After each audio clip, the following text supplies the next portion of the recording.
صباح الخير وازيكم، اهلا بيكم. فيديو النهارده يبقى مختلف شويه، هيبقى ستايل اللي هو بيسموه الرياكت او حاجه زي كده. علشان جيف نيبرد لسه منزل فيديو من كام يوم. اللي مش عارف مين جيف نيبرد، هو راجل بودي بيلدر كندي وباور ليفتر عايش في كندا وامريكا ما بين هنا وهناك، ومن اشهر الناس في عالم الفتنس. وهو من الناس اللي هي واخده سكه اللي هو بتاعت الساينس بيست ليفتنج، او اللي هو ان انا مش هدي نصيحه ليها علاقه بالجيم او بالتمرين او بالدايت الا واذا ليها اسس علميه، سواء بقى ريسيرش او كده يعني. هو من اشهر الناس، وهو عنده تقريبا يعني 7 مليون سبسكرايبر على يوتيوب بس. والفيديو اللي هو عمله ده كان فيديو الصراحة حط فيه مجهود جبار، فانا عشان كده الموضوع كنت حاسس ان انا محتاج اعمل الفيديو ده. هو باختصار شديد جدا جدا جدا قال لك انا هعمل سنة كاملة هيصور فيها اكله وتمرينه، وهيحاول ان هو في السنة دي يتمرن احسن تمرين وياكل احسن اكل، عشان يشوف بعد 15 سنة تمرين طبيعي هل يقدر لسه يزود عضلات ولا لا. وطبعا كل حاجة بقى كان بيحسبها بأجهزة دقيقة أو أجهزة تعتبر يعني من جريد أو مستوى عالي زي الدكسا يعني مش هحرق لكم الفيديو، اديتكم كده نبذة سريعة عن الفيديو، فيلا نبدأ. For the next year, I'm going to train as perfectly as humanly possible. That means I'm going to run the most science-based, optimized plan and track every single set of every workout. No skipped workouts, no lazy sets, no exceptions. ماشي. وهنا هو عمل حاجة صايعة جدا، غير طبعا ان هو كان بيقول ان هو هيستعمل دكسا عشان يشوف نسبة الدهون في جسمه، هيستعمل الترا ساوند اللي هو على حسب ترجمتي يعني اللي هو زي السونار، علشان يشوف بس ما مدى كثافة العضلات. هو الجهاز بيبعت سونار ويخبط تاني، فكل ما العضل يعني ويرد الاشعاع السونار تاني، كل ما كانت العضلات كثيفة كل ما الردة كانت اقوى، فبالتالي يقدروا يحسبوا يعني. الحاجة الصح اللي هو عملها بقى اخوه ابن امه وابوه هيعمل معاه نفس التجربة، نفس التمرين، نفس الاكل. اخوه عمره ما اتمرن، عمره ما نزل جيم، ويعني اهو لما يبقى معاك حد بقى يعني حاطط عليه نفس الشروط، نفس شروط التجربة، هياكل معاه نفس الاكل، نفس الكالوريز، نفس التمرين، نشوف بقى النتيجة يعني. هل دي بقى فروق شخصية مش عارف ايه، فرق ان ده بيتمرن بقاله 15 سنة، اخوه عمره ما نزل جيم. دي حاجة صايعة بأمانة يعني. انا بس اعتراضي الصغير شوية ان هو يعني يعمل كل حاجة بالظبط، يعني انه اللي هيعمله في نفسه يعمله في اخوه، علشان ده كده مش هيبقى تمام. ان مثلا انا ممكن اكبر على 3000 كالوري، انت ممكن 3000 كالوري يبقى بالنسبه لك قليل، او العكس ممكن يبقى انت بالنسبه لك 3000 كالوري كويس، انا بالنسبه لي مثلا دول كتير جدا فاتخن جدا جدا. ده اعتراضي الوحيد، بس انا فاهم هو ليه مثبت كل حاجه، علشان بس يعني ايه يبقى في زي توحد كده في الاكسبيرمنت او في التجربه اللي هو يعملها، بس يعني هنشوف. اوكي، فهو هنا راح هو واخوه زي معمل في الجامعة على حسب فهمي للموضوع يعني، وهيبداوا يقيسوا نسبة الدهون، نشوفوا كل واحد هيبدأ بدهون في جسمه كام، العضلات. وحاجة كمان لطيفة جدا عملوها، هي ان هما في جهاز كده بيقيس السترينث او القوة. هو يعني الوان راب سترينث بتاعتهم كانوا هيقيسوها هنا، فيشوفوا هما على مر السنة ايه الاختلافات اللي هتحصل في العضلات في الدهون وبرضه في القوة. عشان زي ما اتكلمت في فيديوهات قبل كده، انت برضو السترينث او قوتك هو برضو نقدر نعتبره مقياس لحجم عضلاتك. فانت لو قوتك بتقل او اوزانك بتقل باستمرار، يعني انت غالبا كده بتفقد عضلات، والعكس صحيح. فدي كانت حاجة كويسة جدا. جيف اللي هو الشخص اللي احنا مهتمين بيه اكتر عشان هو اللي عنده خبرة التمرين، مبدئيا كده طوله كان 5 فوت 0.47، ده معناته ان هو عامل 166 سنتي ونص، فهو مش طويل قوي. دي حاجه لازم نحطها في حساباتنا علشان تبقى متخيل بقيه الارقام اللي هنقولها على حجم الانسان، هو انسان مش طويل.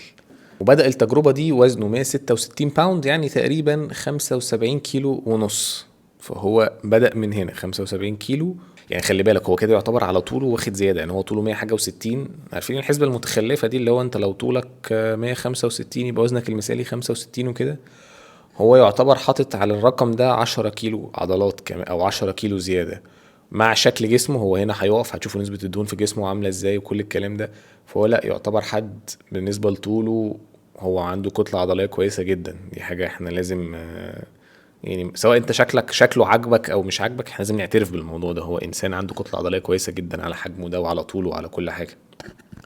وهو كان تخمينه الشخصي ان هو في السنه دي هيزيد 4 باوند، يعني تقريبا 1 كيلو و800 جرام في السنه. يعني هو عايز يزيد في الاخر بعد سنه تمرين، سنه كامله تمرين طبيعي، كيلو و800 جرام بس. والدهون اللي في جسمه طلعت 15.8% ده الدهون اللي في جسمه يعني.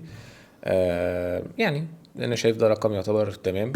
يعني هو طبعا دكسا من ادق الاجهزه اللي في العالم، بس هو برضو ما فيش حاجه دقيقه قوي، انما فيهاش نسبه تخيش. يعني اعتقد الدكسا المارجن اوف ايرور بتاعه او نسبه الخطا فيه تقريبا 3%. ف 3% طبعا كويس، بس يعني عايز اقول يعني ممكن يطلع او ينزل حاجه بسيطه يعني. بس 15% ده انا شايفه بعنايه كده افريج كويس. وافتكر ان انتوا اغلبكم او اغلب الناس يعني دايما عندهم الميول ان هو يدي لنفسه رقم اقل من الحقيقه. يعني هو مثلا يبقى 15 يقول لك انا 12، هو مثلا يبقى 7 يقول لك انا 3%. يعني الناس دايما عندها الحته دي يعني.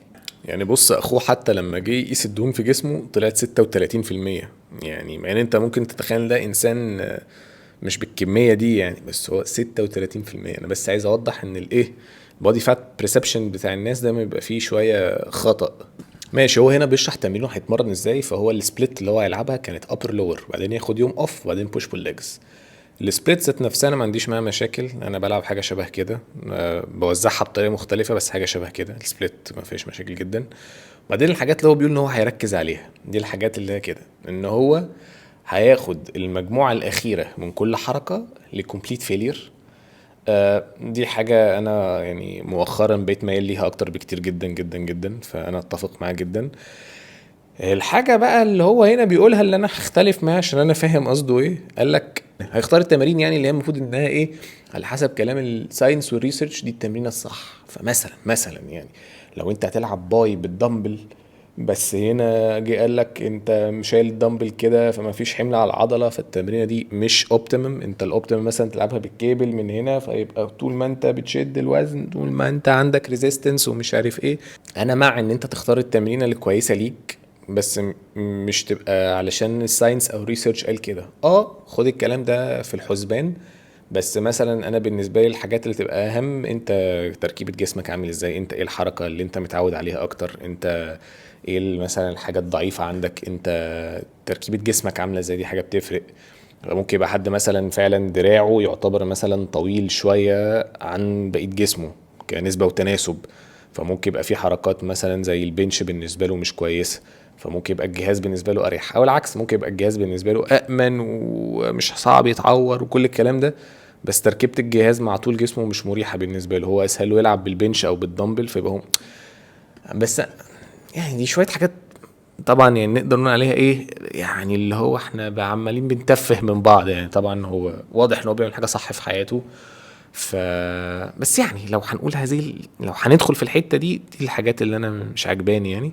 واخر حاجه قال ان هو هيبتدي يتراك، يعني يحسب كل اوزانه. دي طبعا حاجه انت لو ما بتعملهاش فانا مش عارف انت بتعمل ايه في الجيم الصراحه، يعني عشان ده بيبقى دايما اكبر مقياس ليك انت ماشي صح ولا غلط.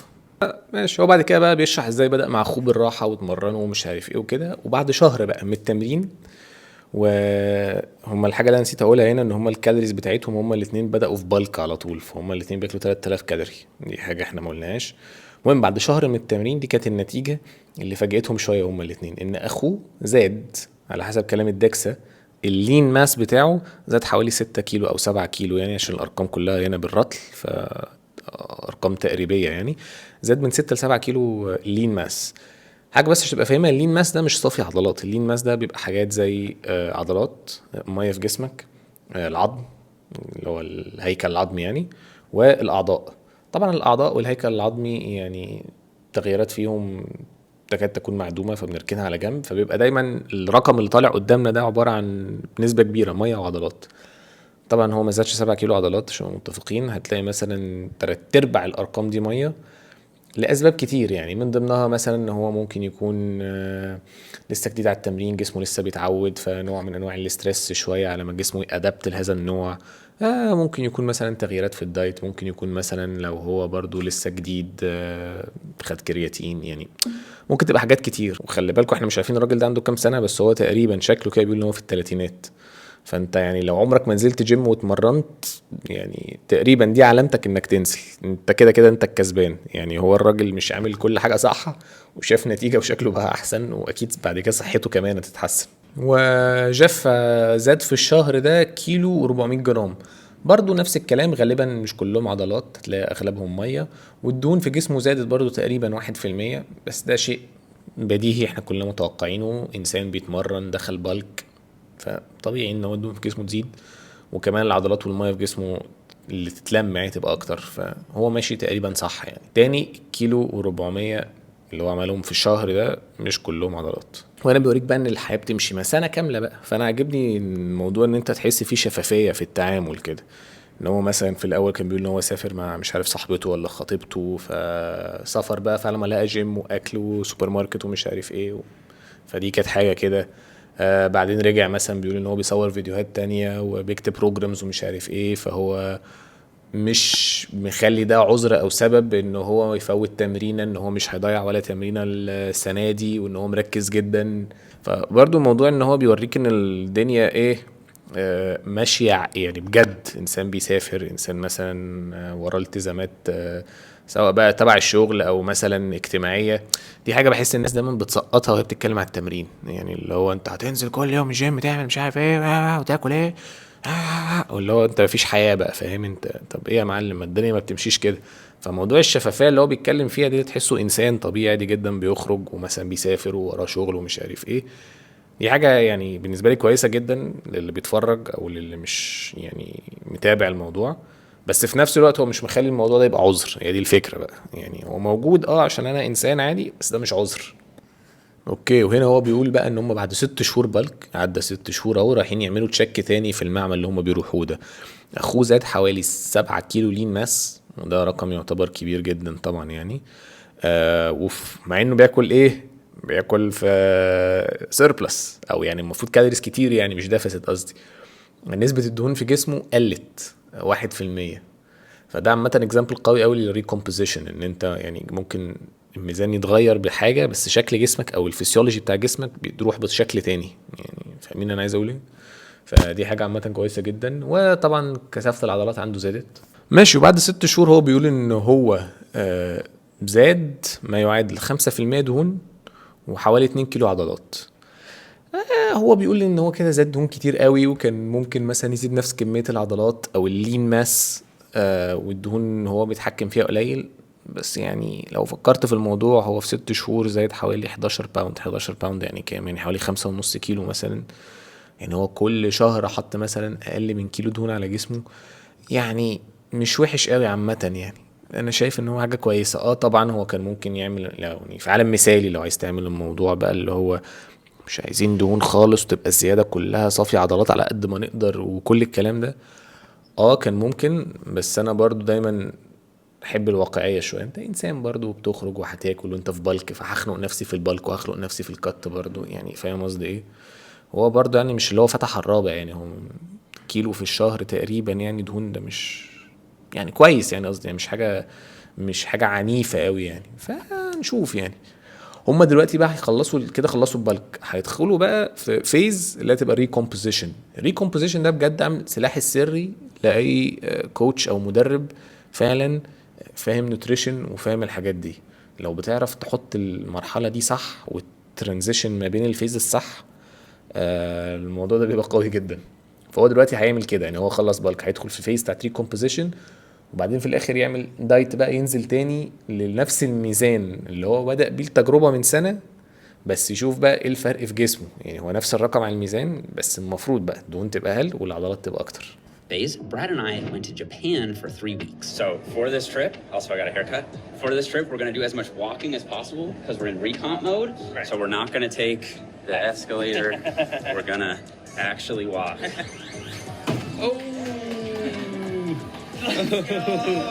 We had an absolute blast, but The trip ماشي. وهنا هو بقى بيحكي برضو تاني، هديله نقط للشفافية والواقعية، ان هو سافر هو واخوه لما بدأوا فترة الريكومبوزيشن دي، سافروا اجازة اليابان، كوكب اليابان الشقيق.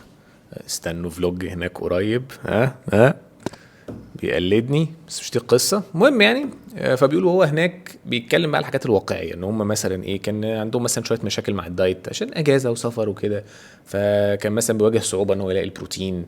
الموضوع خد منهم شويه مجهود ان هو برضه يفضل في رينج الكالوريز، فلكسبل دايتنج، ان هو بيحسب الحاجه فيبقى في الرينجات اللي ماشيه معاه صح كده يعني.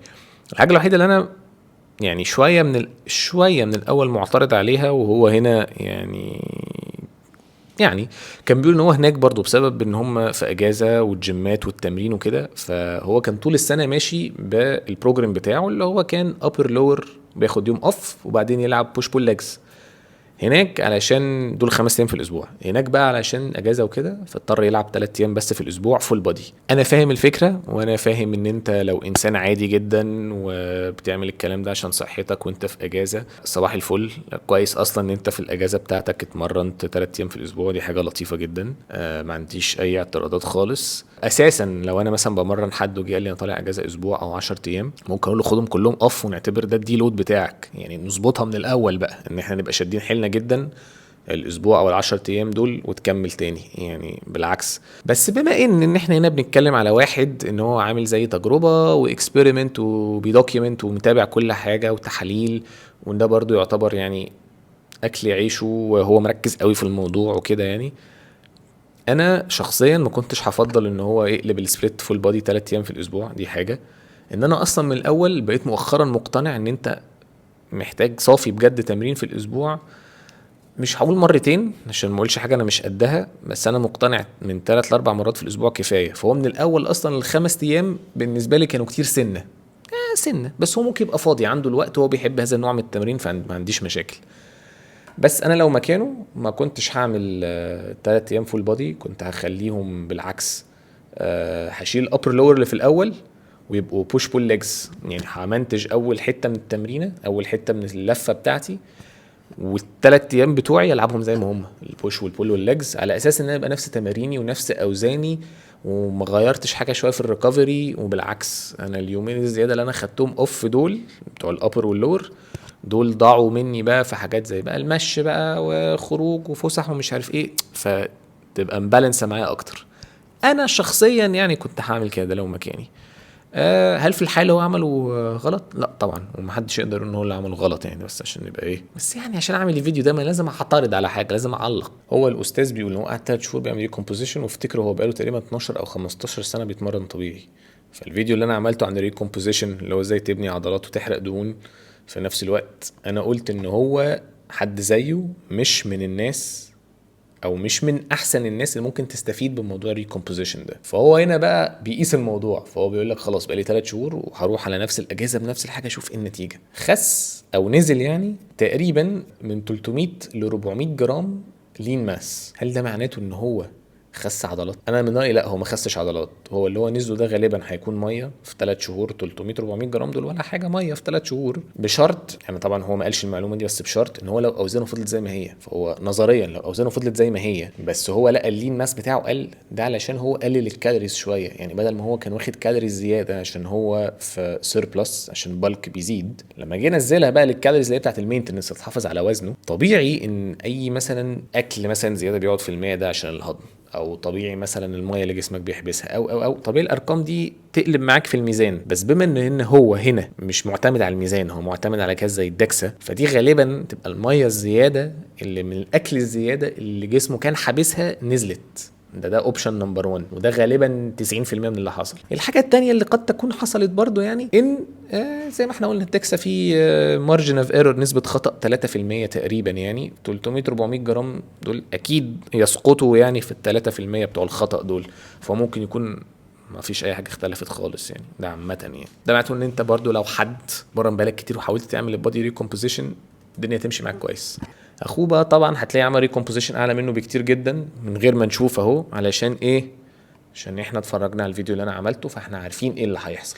طلع نفس الكلام، فعلا خس برضو تقريبا نص كيلو عضلات او لين ماس، فنفس الكلام، مشكين ان ده لين ماس شاكين يعني لين ماس دي عضلات، شاكين انها ميه، خصوصا ان هو هنا بقى ذكر ان اخوه السترينث بتاعته بتزيد مش بتقل. اهو اخوه خس في 3 شهور من غير ما يعمل دايت، بياكل ات مينتنس بودي ريكومبوزيشن، خس تقريبا 2 كيلو دهون. فده طبعا يعني يعتبر حاجه كويسه جدا، خصوصا ان هو كان حد اصلا داخل بالك وكات وبتاع ومش عارف ايه وكل الحاجات دي. دلوقتي بقى كده هم هيبداوا كات واضح وصريح.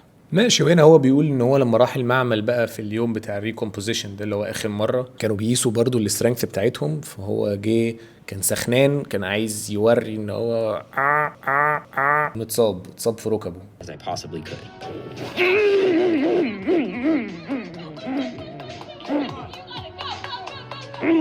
عشان هو الجهاز كان بيقيس وهم بيعملوا حركه شبه الليج اكستنشن. تاني، الاصابات تبقى جزء من الحياه. هو اكيد سخن، كلنا بنفهم احساس ان انت تبقى سخنان وعايز تعمل حاجه كده فتقوم متصاب. دي بتحصل مهما كنت انت انسان برضو عندك يعني تعال نقول جيم اكسبيرينس او سنين تمرين يعني في الحياه، كلنا عرضه لهذا الموضوع. يعني الموضوع بيبقى صعب فعلا ان انت تبقى مركز، يعني مش مركز بس يعني محتاج نوع من انواع الانضباط كده يعني. وهو هنا اعترف ان هو بس ما كانوش مسخنين كويس وكانوا مستعجلين وداخلين المعمل وبيصوروا ومش عارف ايه، فهو عمل الموضوع من غير ما يسخن. فدي كانت يعني زي ما تقول ايه، هو بيقول عندنا دي يعني. هو هنا بيقول ان هو بعد الاصابه طبعا تمارين الرجلين بتاعته ما بقتش فيها الانتنسيتي بتاعت العادي قوي، ودي حاجه يعني هو ما قالش كده بس واضح ان هو يعني اتخنق منها وحقه الصراحه يعني. الاصابه بتبقى دايما حاجه يعني بتحسها بتدمر اللي انت عملته كل الشهور اللي فاتت يعني. فده بالنسبه لتمارين الرجلين. بدا كات، فقال ان هو بيكت بالراحه علشان مش عايز يوقع عضلات كتير جدا، عايز يتمسك بكل العضلات اللي هو عملها الفتره اللي فاتت، متمسك باوزانه. بس قال ان هو شويه غير في ستايل التمرين من ناحيه ان هو نفس التمارين ابر بودي بقى، نفس التمارين نفس كل حاجه، بس عشان هو مش عايز اصابه ابر بودي وعلشان الكالوريز قليله وعشان نسبه الدهون في جسمه عماله بتقل، فهو بدل ما كان بيوصل لكومبليت فيلير في التمرين بقى بيسيب عده واحده في التانك. طبعا دي حاجه ذكيه، محدش يقدر يقول اللي هو بيقوله ده غلط او كده يعني. وكقاعده عامه في الحياه انا اتفق مع هذا الفكر يعني. انا لو هنصح حد خصوصا حد لسه في الاول هقول له اللي هو بيقوله ده، ابعد عن الفيلير، خصوصا لما الكالوريز تبقى قليله وزنك عمال مش عارف ايه، عشان ما تتصابش، كل الحاجات الحلوه دي. بس يعني اللي انا هقوله برضو يعني عشان يبقى في كونتنت بقى بنتفرج على الفيديو بقى، اقول حاجه مفيده في الحياه. انا كفهد او لو انت حد مثلا عندك تريننج اكسبيرينس كويسه، ممكن تعمل حاجه من حاجات كتير قوي عشان تعوض موضوع الانتنسيتي ده. فانت اول حاجه ممكن تعملها، ودي ناس كتير بتعملها، ان انت بتزود الفوليوم بتاعك شويه اوفرول فتعوض فرق الانتنسيتي اللي انت مش عارف تعمله او انت مش عايز تعمله خوفا من الاصابات.